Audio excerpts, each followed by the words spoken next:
Alléluia. La balance se tue maintenant pour les autres. Donc pour que la mort de ta Dieu que tu pries là, est-ce que tu n'as pas commis des erreurs qui font que ta vie ministérielle comme ça, ou bien telle chose comme ça, tu n'as rien fait. Je t'annonce que tu es sacrificateur sacrifié. Les sacrificateurs sacrifiés, ton fils peut avoir un ministère en Chine, aux États-Unis, en France, en Côte d'Ivoire. Mais sacrificateur sacrifié, tu peux même ne pas avoir même ne serait-ce que 2 ou 3 églises. Mais si tu as des fils qui sont arrivés en haut là-bas, ceux qui comprennent, ils vont tout t'honorer. Et une simple parole de sa bouche, mon fils, que Dieu te bénisse, c'est plus que tes 3 jours de jeûne sec. Dis Amen pour que j'avance. Et aujourd'hui, beaucoup ratés, ils n'ont pas compris. Dès que les gens, les aînés dans la foi se sont sacrifiés et les portes s'ouvrent un peu, ils commencent à se remplir d'orgueil. La chute n'est pas loin. Amen. Parlez à des gens qui ont porté le poids de tout un village, pas de leur famille. Amen. Amen. Tout un village où il y a des guerriers, et tout le monde sait que c'est telle personne qui a envoyé la chose. On atteint son nom, on fait des incantations sur sa vie, et Dieu regarde. Pas parce que tu n'as pas réussi, mais Dieu sait que le combat qui est derrière toi, si lui te donne 2 boulots à toi, ton niveau de prière ne pourra pas contrecarrer les attaques. Tu vas vite mourir. Donc quand tu es sage, lui-même il dit qu'il faut laisser côté travail. Pour toi, c'est moi comme ça. Amen. Pour que tu sois plus concentré. Mais si Dieu n'a pas révélé à quelqu'un pour dire à la personne, la personne a dit, mais est-ce que Dieu même l'avait appelé? Alléluia. Amen. Avec un moment des questions. Vous prenez une raison de dire avec quoi on ne se pose pas des questions. On se pose des questions. Est-ce que telle chose là, c'est pas parce que Dieu a dit c'est même pas ça. Le niveau où tu es arrivé là, tu dois aller en eau profonde. Jette ton filet comme ça. Donc dans le sacrifice, il y a quoi? Il y a l'obéissance et la soumission. Tu viens comprendre pourquoi? Tu es Dieu, le Dieu tout-puissant. Alléluia. Et toi, tu es tout-puissant. C'est là lui qui avait descendu Élie et Moïse quand Jésus était en phase de douleur de Golgotha. C'est pas Dieu qui les a fait descendre. Ils sont venus donner des conseils à Jésus. C'était chaud. Et Simon, Pierre et Jean les ont vus à la montagne là. Où Simon dit, on va dresser des tentes ici. Une pour toi, une pour Moïse, une pour Élie. C'est pas ça. Maintenant, toi, tu peux faire ça. Et puis, au temps du prophète Élie là, tu es nourri par un oiseau que toi-même tu as déclaré impur. Et là, tu comprends quelque chose. Hein? Amen.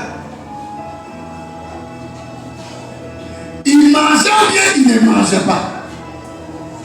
Il mangeait. Toi, tu as créé l'eau potable partout. Les uns peuvent. La Bible, quand, après les 40 jours de jeûne, quand Satan est venu tenter Jésus 3 mois, quand il a réussi, qui sont ceux qui sont venus le servir? Hein? Les anges sont venus servir Jésus, n'est-ce pas? Maintenant, pourquoi pour Élie là, c'est corbeau? Animal impur. Élie a-t-il dit à Dieu que non? C'est un animal impur. J'ai venu les colombes ici. Il a obéi. Ça veut dire, si on veut bien voir, c'est comme des gens qui ont les mains sales. Par Dieu l'appelle l'animal impur, le corbeau. Des gens qui ont les mains sales et Dieu est bon, ce sont ces personnes-là qui vont te nourrir. C'est comme au sein le prophète. Dieu dit la prostituée de la Bible. C'est elle qui doit marier. Ah non, dans sa parole, il dit le sacrificateur doit marier femme vierge. Donc, mais pourquoi pour oser là, il dit femme mariée la prostituée, femme de tout le monde. Est-ce que tu comprends un peu? C'est ce qui a dit et le prophète Élie. Qu'est-ce que Dieu faisait sentir à son serviteur? Je vais annoncer à quelqu'un ici. Quand il y a la mort spirituelle quelque part, de la manière que Dieu a mal, il fera sentir ça à son serviteur. Et de la manière que les choses impures montaient vers Dieu dans son pays. Par exemple, à renverser lui sur l'autel. Les choses impures, les gens qui n'étaient pas profanes de Dieu, faisaient des sacrifices et l'auteur partait. L'auteur suivait par terre. Donc il fait comprendre à Élie que tu vas sentir ce que je ressens. C'est ce qu'il a fait à Osée. Il dit ce peuple est infidèle. Toi aussi vas marier une femme infidèle. Osée dit ah, c'est oui, c'est ce que je ressens. Je vais te faire sentir. Et c'est ce qui fait souvent qu'il y a des gens, ceux qui écoutent Dieu et puis qui viennent prêcher. Leurs parents, des fois, qui pensent que vous êtes en guerre parce que ça dépend de ce qu'ils ressentent. Alléluia. Il a obéi. Pourquoi? Parce que pendant tout ce temps, Dieu supportait Israël. Donc son serviteur aussi doit supporter aussi les corps qui a amené les gens. Les hommes pouvaient avoir le portail au prophète, mais cependant il a permis qu'il soit nourri du haut du Torah. Là où les génies viennent la nuit pour boire, là où les oiseaux viennent boire, se laver, là où les animaux viennent baler, boire, et puis il dit boire ça aussi. Et c'est ça qui a monté le niveau de l'église de la vie de prière du prophète. Jusqu'à ce qu'il ait la capacité de continuer à fermer le ciel. Parce que c'est que Dieu sans salut là. Donc Dieu lui fait boire l'eau impure. Dieu lui fait nourrir. Il ne nourrit pas les animaux impurs par les... Celui qui donne quelque chose, s'il est impur, c'est qu'il donne impur. Donc Dieu lui fait sentir ça. Et ça l'a révolutionné dans une autre dimension.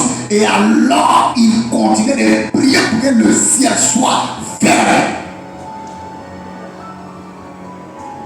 Amen. Donc quand tu veux quelque chose, Élie, son souhait ici, c'était de voir l'autel de Dieu rétabli en Israël. Mais pour que l'autel soit rétabli, tu peux désigner le réveil, tu peux désigner certaines choses. Peut-être dans ton ministère, peut-être dans ton travail, dans tes affaires. Mais il y a des choses que Dieu va te faire ressentir. Ça va t'énerver. Ça va te révolutionner. Pour des gens spirituels, ça te révolutionne. Tu vois que dans ta famille, il n'y a personne qui peut parler dans un gouvernement. Il n'y a personne qui peut parler parmi les grands. Donc quand Dieu te regarde, il peut le faire. Mais il ne veut pas, il ne peut pas faire comme ça. Parce que c'est un bon père, un éducateur, un formateur. Il va te faire sortir la douleur de toute ta famille. Et c'est à ce moment-là, un matin, tu te lèves, tu dis, ma vie ne pourra pas rester comme ça. Même s'il y a la malédiction, même s'il y a des problèmes, même moi, je suis venu dire à quelqu'un, même l'homme maudit, écoutez très bien, l'homme que tout le monde a maudit, s'il est courageux, il aura son pain à manger. Mais l'homme que tout le monde a béni, qui n'est pas paresseux, il aura juste un peu. Toutes les bénédictions ne viendront pas. Donc quand Dieu te fait sentir, des fois tu te sens frustré. Des fois il y a des endroits quand on t'appelle, on vous appelle en famille ou bien dans les endroits de notre temps, mais il y a telle chose, ça te fait mal. Comment je vais me présenter là-bas? J'ai parti dans mon ami temps, on va se croiser. Il va me dire, tu es où maintenant? Dieu est là. Quand tu penses que tu es content, il faut que tu vois ta misère. Il faut que tu vois ta situation compliquée. Il faut que tu vois qu'il y a une mort quelque part. Et c'est ça qui va te révolutionner.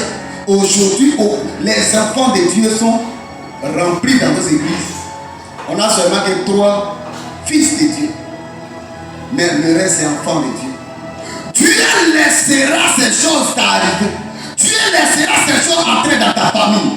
Afin que tu comprennes que si toi tu ne te lèves pas, rien de bon ne va sortir dans ta vie. Et si à ce moment-là, je vous dis, il va ramener un témoignage ici.